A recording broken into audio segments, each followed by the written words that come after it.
Hey, I'm Fish. In my hands.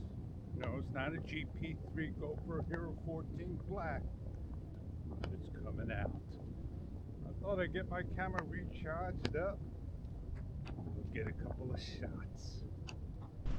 Now, GoPro's been around for quite some time, and they haven't come out with the new camera since the Hero 13. They came out with the lit and a different couple of colors.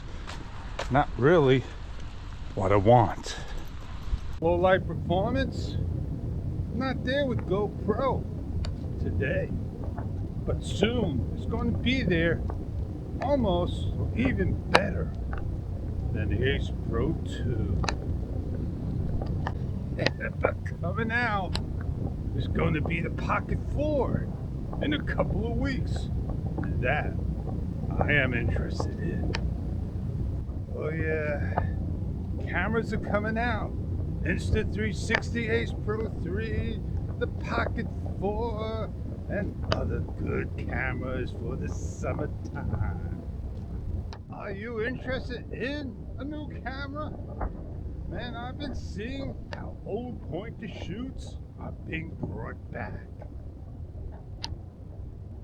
Test 1, test 2, test 3, to see if my mic has been fixed.